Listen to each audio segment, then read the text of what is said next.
Gente, or good morning, mi gente. This is the Found in Translation Talk Show with your host, Ray Collazo. Thank you so much for joining us. Found in Translation stacks truth about politics and today's hottest issues. Thank you again for joining us so much. If you're watching this on Periscope live, thank you so much. Or watching this on Facebook, YouTube, anywhere you can watch the video version of Found in Translation Talk Show. We really appreciate you. And of course, for our audio files, our podcast, Ride or Dies, you're listening to this as a podcast anywhere in the country, anywhere in the world, at the Found in Translation Talk Show podcast feed, or you're listening to this as a radio program at WPPM 106.5 FM Philadelphia. Hashtag People Power Media. Again, this is your host, Ray Collazo. Thank you so much. On the Viva Las Vegas edition of Found in Translation. I know we are just recovering from the Royal Rumble that just took place in Las Vegas, just representing for the 702, the Fiebre ese fracaso. Wow, what a rumble. The heat has been raised in the Democratic primary. So this episode is dedicated to kind of give you Ray Collazo's breakdown of what just took place in Las Vegas. Truly a historic moment. Tell you, it's like wrestling. When the villain steps to the stage, it's on a whole other level. Later on the show, I'm going to break down what this debate means, this critical debate in Las Vegas, if the Democratic primary means for the Latino community. My analysis of, did they even speak to the Latino community? Didn't even know they were in Las Vegas. Las Vegas, Nevada. What this means for everyone remaining in the field, and where I see the next steps and prognosticate where not only the Nevada caucus is going to go, but what it looks like leading up to Super Tuesday and beyond. Again, there's your host, Ray Collazo. Again, thank you so much for joining us. For people that may have seen me on Alicia Menendez's MSNBC program, Found in Translation is an independent political podcast that's been in existence seven years. And we really have gotten our sea legs over the last 6 months as we've transitioned to the video platform, which you can find on YouTube at YouTube/Ray's Podcast and on our social media handles at FIT _talk show. Let's get to the setting in a second. Well, I got two sports analogies about the whole rhythm and pace of this whole conversation. The first one's wrestling. To really have wrestling at its best, I'm talking about the fake stuff. I'm not talking about the Greco-Roman, the college guys that, get cauliflower ears. You have to make weight. I'm talking about, the real wrestling stuff. You can't have wrestling without a good villain. And that's basically what we had. Many times we've criticized these Democratic candidates about not connecting on what getting into petty fights when the bigger issue was Trump. Well, guess what? Mike Bloomberg, the former mayor in New York, basically acted like Trump's proxy today. And when that villain, who not only is a threat to all of them politically, all the other candidates, but particularly for the more progressive candidates, and really all of them on some level, sort of a threat to our way of life here, kind of an oligarch buying the idea of him buying this election and sort of swooping in la última hora to steal this election from all of them, I think just gave all of them a sense of anxiety and desperation because it could be the last debate for a few of them, right? So it just raised the temperature and the pace and the rhythm, which made it very great TV. I don't know if it was great for democracy, but it made great TV. So the setting was next level, and that's because the villain Bloomberg stepped into the arena. The second thing is, my next sports analogy is related to sometimes, and this happens really in basketball and football. Sometimes you have games where in basketball, a lot of fast breaks, alley-oops, athleticism, fluidity, offense heavy, not a lot of fouls, not a lot of clutching and grabbing, just a lot of flow. Same thing for football. Guys throwing big bombs, a lot of spread offenses, a lot of scoring, a lot of finesse, speed. And then sometimes it's just a street fight. It's just playground ball, hacking. Nobody's making shots. And early on, there was just a certain intensity matched with a certain combativeness that initially got directed to Mayor Bloomberg, but then Warren was spraying bucket shots all over the place. So that sort of set the tone, if you will, and that really, and while in the second half it toned down a little bit, it was really hard for them to get out of that mode. And then it was all sort of every man and woman for themselves. There's no question about it. In terms of how this impacts the horse race, what did Ray Collazo tell you last week? What did I tell you? Monday? No, this week, 3 days ago. What did I tell you? The biggest thing, the best thing that could happen to the other candidates was getting Bloomberg on that stage for this possibility that he could get cooked. And he could literally look like the wizard behind the curtain in The Wizard of Oz. I'm trying to think of an analogy that younger people would understand. But certainly, that sort of analogy definitely comes true. Maybe getting catfished online. They look like they're good looking, they're sexy, they're down with you. And then when you show up, they're not even the same gender you thought they were going to be, much less somebody you would want to hook up with. So that's what happened to Bloomberg. Bloomberg,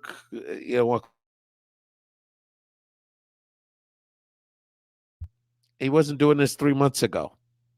He wasn't a great debater then. I saw the video. He was debating Fernando Ferrer and Bill Thompson in New York City. He's talking about not so much big time huge political figures. No disrespect to Don Fernando, but come on, those were not exactly make it or break it moments 15 years ago in New York politics. So, he certainly doesn't. He still has a floor, and he still has tons of money. He's still a factor. He's still one of the 3 people, in my estimation, can win this nomination. That doesn't change because he can now just last most of the moderates on the money and be there toward the end. But certainly, I think this certainly questions what Bloomberg's ceiling could be. I don't think that fundamentally doesn't make the margins in these upcoming races topsy-turvy. And that speaks to good news for all the candidates because they potentially have more viability now to stick around. And ultimately, that helps Buttigieg, who would be the biggest challenger for Bloomberg at this point in the moderate lane. And it ultimately helps Bernie Sanders the most. From a Latino perspective, these people got a long way to go. I mean, if you're a person of color, who's really connecting with you here? There's certainly platitudes and certain big picture policy things and sort of theories and philosophies that I think are certainly attractive to people around whether you're more progressive Latino around, kind of the worldview around the importance of the working class in this country to unite. On the more moderate side, kind of like a thoughtful approach to moving our country forward that Mayor Pete and others are selling. But I don't know. Frankly, you can tell not only that none of these candidates are of color, but that really none of them really have a real cultural competency about connecting with the Latino community. So that's a challenge. And then from a Latino perspective, part of that dynamic was, that debate could have been anywhere. That debate didn't feel like it was in Las Vegas. It was in Las Vegas. But did you really get a sense? I know there's some references. And John Ralston, of course, brought in probably one of the more substantive questions about sort of local politics on the state level and energy and fracking and all that stuff. And there were Mayor Pete made some references to some of the local dynamics with culinary and the attacks and Bernie and all that. But for the most part, they didn't really they didn't read the crowd. They didn't read the setting. And it didn't even feel like a regional debate. I could see you're really speaking in that setting to not only the Nevada audience, but really the Super Tuesday audience and the South Carolina audience, because that's, Super Tuesday's less than 2 weeks away. But the reality is that you could just tell they have a long way to go. And that's a concern. It's a concern about whoever wins out of this bunch, who's the figure that can really mobilize the Latino community in its very diverse sectors to really, maximize the turnout we need, because it's going to be a turnout election. There's not this humongous world of whites that are totally in the middle that can go either way. If you're considering Trump, you're probably going to vote for Trump. That's the reality situation. So we gotta really build our base. Latino piece is critical to that, and they're still not connecting, and they're still not showing that they know it. And it's not about, you hear people saying, you got to feel comfortable in a black church. That speaks to a level of comfort. I understand the sentiment of that, but Latinos don't want to be patronized. También. and we'll get to some of the patronizing later. From a field perspective, I'll just go down from left to right, the whole group. Bloomberg, I mean, this is what I think the people that know Bloomberg expected, kind of a poor performance, exacerbated by the attack dog next to him, physically being next to him, and on her game, Elizabeth Warren. So again, I think he still has a floor because he's buying people off left and right. There isn't, I mean, if Mayor Pete's the strongest moderate candidate, there obviously still, space, and things will change as some of the moderates step away, particularly Biden and Klobuchar in the coming weeks, you would think, depending how this plays out. But it now there's certainly no inevitability argument here. You know what I'm saying? And he hasn't proven he can get any votes. It's right now, it's all polling and hypothetical. So I think a lot of people who, frankly, if you didn't live in New York or, was a New York transplant or connected like in Florida, if you're not from New York or Florida, you don't know, or Jersey, you don't really know Michael Bloomberg. You've heard of the name, you see all these pretty commercials, but I can imagine how many people tuned in today or saw some on social media is like, hold on, Obama didn't support him? Hold on. I didn't realize it was that racist. Hold on. I didn't realize it was a big sexist thing. Hold on. I didn't realize he was so bland. Oh, so arrogant. Oh, he's sexist too. A lot of questions. And I got into some discussions today with people that know their stuff saying, that's not going to matter. But that might matter. So we certainly have some things. Bloomberg's got a lot to account for, my friends. There's no question about it. You're listening to Found in Translation, Ray Collazo, breaking down Viva Las Vegas to Nevada debates. And let me tell you, I got some inside information, people. I'm in it. I'm telling you, I'm in it. Warren, God bless that woman, doing God's work. I mean, she kind of kept going and started attacking everybody, but her work with Mr. Bloomberg was a tour de force. That whole NDA question and really characterizing him, really pigeonholing him in his position. It was just a masterpiece of shade. And she's getting a lot of excitement. There's going to be a lot of social media around it. I think some of it was a little too much. I mean, at one point she attacked like most of the panel in one commentary, but the fact she was aggressive, she had to be for two reasons. One is she's almost done. I think she's pretty much done. So she had to just, lay it all out, throw haymakers, do what she had to do. It's the 12th round. You're gonna lose the decision. You might as well knock somebody out. And I think she generally is fearful of this whole billionaire class taking over our politics. So I think there was just a lot of indirecta solidarity with Bernie, who's most likely going to get the spot.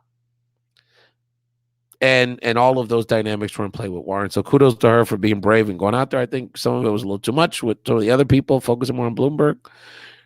But strong nevertheless. We'll like to have heard more substance than the fighting from her and most of the other candidates, but certainly a good night. And I think, Elizabeth Warren at least is still alive. The question is, where do the votes come from? That's my question. She's not taking them from Bernie. Bernie's people are Bernie's people. All the other votes are split amongst moderates. Who's the Amy Klobuchar voter that's going back to Warren? Who's the Buttigieg voter that's going back to Warren? Who's the Biden voter that will go back to Warren? I don't think a Bloomberg voter is going back to Warren or going to Warren. So I'm skeptical of that. I just don't know at this point. She's basically been at 15% this whole time. But she's certainly fighting for another day, no question about it. Bernie's the front runner. Nothing changes that. His weak spot around how to pay for some of these things is still there. Buttigieg, of course, hammering away at that. But he looks presidential. He looks confident. He looks strong. The example of, would you support whoever gets the most votes if they don't make the threshold at the convention? Everybody else said, I don't know. Basically, like, hell, if I can steal from Bernie, I'll take it. And Bernie said, no, it should be the most votes because most likely he's the one. He has the best chance at this point of getting the most votes. So I don't think anything did anything to hurt Bernie's chance. If anything that diminishes Bloomberg is a good day for Bernie. Biden didn't have a bad night. I just feel like Biden's there. It's like you have the relative in the house, like your grandparents' brother, who's the oldest person in your family. God bless him. Everybody loves him. And he just sits there, can't really do much, throws in a couple jokes while you're sitting around watching football or at the family barbecue in the summer. And there's nothing wrong with him. He's wonderful. He eats your mother's cooking. He's pleasant. You drive him back and forth from his house. He's very appreciative. But he's just sort of there. And you love his spirit, and you love him. But they're not bringing much to the table. And that's kind of how I still feel about Biden. He didn't have a bad night. But who's the voter that now is turning to Biden? Maybe Nevada. We'll see. Still a lot of people undecided in Nevada. Pete Buttigieg. I'll tell you what. If I was on that stage, I wouldn't mess with that young boy. Mayor Pete's a hell of a counterpuncher. And I think is probably making the clearest argument for the moderate option. Klobuchar makes an electability argument and a qualification argument, and he makes more of a meta. What is America's electoral population about? And I think he makes a good argument for that. I don't think he overwhelmingly did good. I think he's good at counterpunching, and he's decent at attacking. I thought the Klobuchar-Pete dynamic was interesting. I guess he realizes that's who's eating into his margins. And then the physical dynamic, him being next to her. I don't know. Attacking a woman like that, some of it seemed a little bit of a stretch. But he's good at the back and forth, particularly being attacked. I wouldn't fuck with him. He's good counterpuncher, that guy. And again, any night that's a bad night for Bloomberg is a good night for Buttigieg. I'm surprised when the initial media I saw didn't get more props. They tend to love Mayor Pete, so they tend to really give him kind of a how would you say the benefit of the doubt in their analysis. But I thought it was strong, and I think in particular on immigration, he hit Amy on some things. Amy Klobuchar, I just wasn't feeling it tonight. I don't know if I'm biased about the Elena comment for people that didn't say she literally in her first lines at a union meeting at the Culinary Workers Union here, the most powerful voting bloc and labor union in the state of Nevada. That union is heavily woman, immigrant, and Latina. Literally her first line at the Culinary Union meeting she had the other day was, "Hi, in fourth grade, my name in Spanish class was Elena." It's a beautiful name. It's my little niece's name. But that's so patronizing. If that's where you think Latinos are at, and by the way, you have a Latino community in your state, in Minnesota, it's visible. That's the best you can come up with. It's an L. I just thought Amy was too, and I think she allowed Mayor Pete to throw her for a game. She took it personal. She got flustered. She got emotional when Warren was defending her. That really triggered her. I just think it was too much. She got overexposed tonight.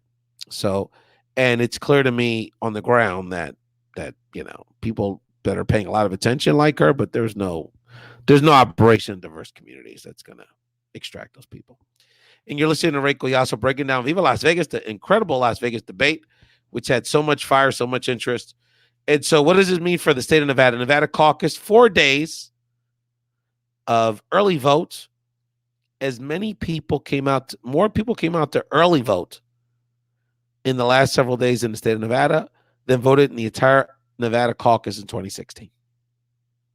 So we're going to get a big turnout, probably in the 150 range, which is really good, relatively speaking, for the state of Nevada for these kind of primary caucus elections. And I don't think anything today radically changes what's going to happen, the result on Saturday. Bernie's going to win. Bernie's going to win Nevada. Okay? And he's going to win he's going to win California and Texas. The issue is the margins. So South Carolina, the TBD.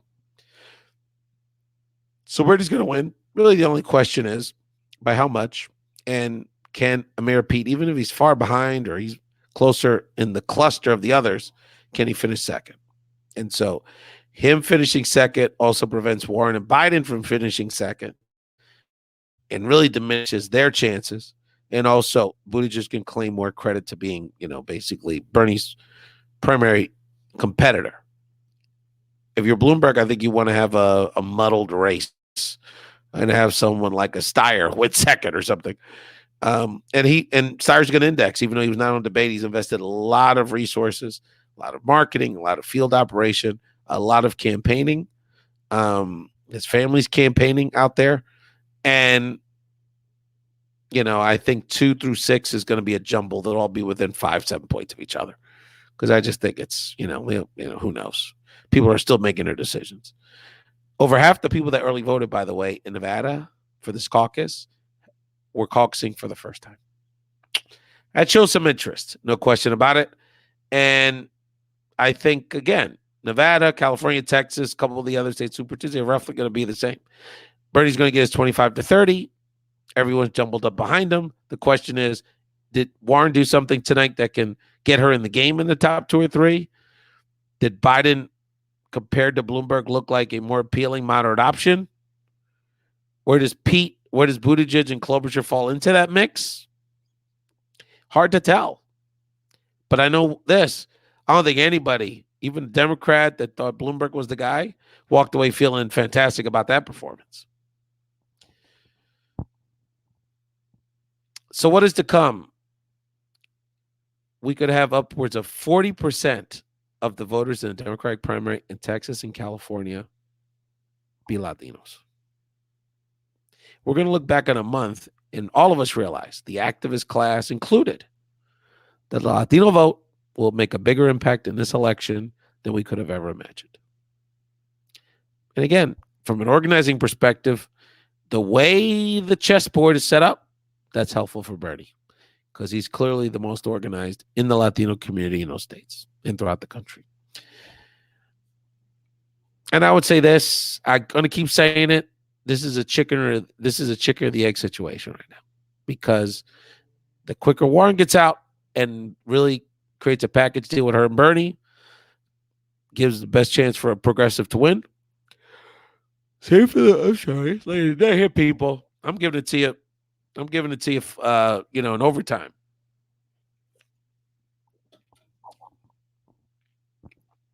If the moderates get paid off or get out the way, then Bloomberg has an opportunity. But I don't know. After that performance, I'm feeling good. If I'm Mayor Pete, I'm feeling really good. And I'm even feeling if I'm Biden, I'm back in the game. Klobuchar, I don't know. She was on the road. That was a road game for Klobuchar to me in the show. The moderators, poor. A lot of trying to start fights in directa's instigation. And I know that makes for good television. Look, I was the first one snapping. It was entertaining, especially that first 20, 30 minutes. I understand. And Warren had some fantastic moments. And a lot of that was scripted, theatrical, and frankly, NBC set that up. But that's not really helping people. I mean, how's all that nonsense at the end of the day? Well, I like it, and it shows some things from people. But, at the end of the day, how's that helping working people's insulin be cheaper? And that's really what this should be about. And then Chuck Todd, my man, I just saw Chuck. I mean, I have so many stories for y'all. We'll get into that early next week on next week's show. But, you're going to waste 3 minutes, 5 minutes talking about a broker convention scenario. I mean, can we really talk about what the American public's? I mean, let's connect with real people and real things. And let's be about it for real, for real. So they played a role. Telemundo anchor Vanessa Hawk. That first question about criticando Klobuchar about how remembering the Mexican president. I understand it's embarrassing. It's not a good thing. But again, I go back to, really? Can we have a conversation about something bigger? Let's talk about Mexican policy. Let's talk about trade. Let's talk about immigration as relates to Mexico. Let's talk about, all kind of things. But to focus on that tidbit in that gotcha moment, I thought, I don't know. I thought Vanessa, her producers did not take care of her by asking those specific questions. Wow. So again, you're listening and watching Ray Collazo, Found in Translation. Thank you so much. This is we're burning mid-eye oil here, y'all people. But hey, So Nevada caucus, y'all need to know what's going on. Nobody talks about Puerto Rico in these debates. The immigration conversation, and now a ton of nuance. We're not talking. Oh, wow, no, Julian's not there. Wow. Now all of a sudden we're not talking anymore about immigrant access on health care. It's a host of there was some housing stuff, but there's just a lot that's being missed in these conversations that I think would resonate, whether they're Latino specific or just relatable to our community, that we could talk about. We're not talking about how we support our veterans enough. That's a hot topic for the Latino community. Pueblo, Colorado, it has some distinction. Most Latinos per capita, I think, they've done the military, most Latino veterans, whatever the metric is, they're top notch. So that's the kind of tone deafness that we're seeing with these political candidates. The desperation was really interesting. I mean, people were going all out. I mean, that was clear. And, it's so interesting because when Democrats están criticando, if it was Republicans, it would show strength. It would show, some passion. When we do it, it looks weak and like as show. And so I found the snapping a little extreme, but at the same time, the candidates, it's incumbent on them to pivot from that to talk about real conversations, impact people in a relatively entertaining way. So, God, some of it was petty, wasn't it? Jesus, Christmas. Thank you so much for listening and watching to the Final Translation Talk Show. Again, I am earning the midnight goal for you guys, and I want to keep it relatively brief. And we really appreciate your conversation, your analysis of this last night's early this morning, this Nevada presidential debate. It was a lot of fun. The tone, the depth, the social media. Hey, it was entertaining. Got people into the pool. So let's hope the excitement continues. Thank you so much for listening. Subscribe and download the podcast. Follow us on social media at FIT_talk show. And if you live in Nevada or you got a cousin out there, make sure they go out and caucus on Saturday. Thank you so much and have a wonderful day.